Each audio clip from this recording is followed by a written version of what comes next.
Cesar, I wanted to ask you about the white paper. If anything surprised you, I was continue to be surprised by the lack of interest coming out of Japan to travel. But also, one thing I want to ask you about, 28% interest in those coming out of India to travel abroad.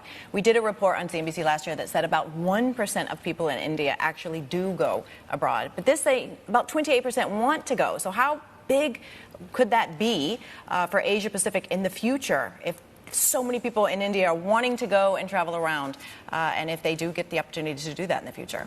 You know, APEC is a very exciting region next year, and we've been seeing a lot of traffic coming in. Of course, our primary market is Southeast Asia today, and this year we entered Australia. India, we're seeing increasing demand through our B2B partner. You know, we have such a strong Southeast Asian inventories, and we've been partnering with local partners in India. And this year we are seeing a surge in demand of traffic coming to Southeast Asia. And next year, we predict that this interest will continue to increase. And I wanted to ask you about that because one of the things that was in the white paper was the differences in different cultures and their willingness to adopt tech.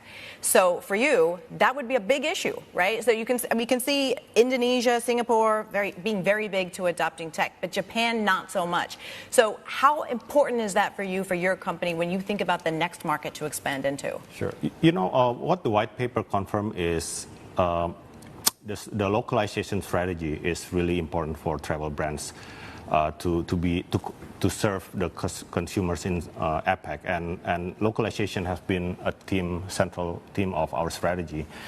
Just like many markets, Japan presents a promising opportunity, like any other markets within Asia. And I think what's important for us is really investing in the right feature, relevant offers so that we can serve this customer better. To give you an example, Indonesia, for instance, is a payment method. It's not credit card that is popular. It's really the cash or bank transfer. Hence, we had to develop a solution to take bank transfer at scale so that we can serve these emerging travelers from Indonesia. So similar approach will be taken from us to be able to serve the travelers from each of these markets. Yeah, the payment issue is something else. You read my mind on that because, you're seeing 3 in 4 people in Thailand say they prefer to spend cash when they travel. How does that work if people come to a place like this? You can't even use cash anymore, right? Everything is moving towards bank transfers.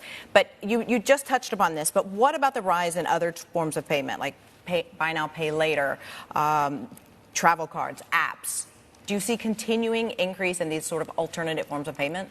Buy now, pay later is popular in emerging markets where credit card penetration is low. For example, Indonesia only have 5% of credit card penetration, and hence, what we did was to offer alternative financing options because this segment of customers cannot access credit card. We want to make travel more accessible, more affordable and this is very relevant for markets like Indonesia, Vietnam, and other emerging markets where credit card penetration is low.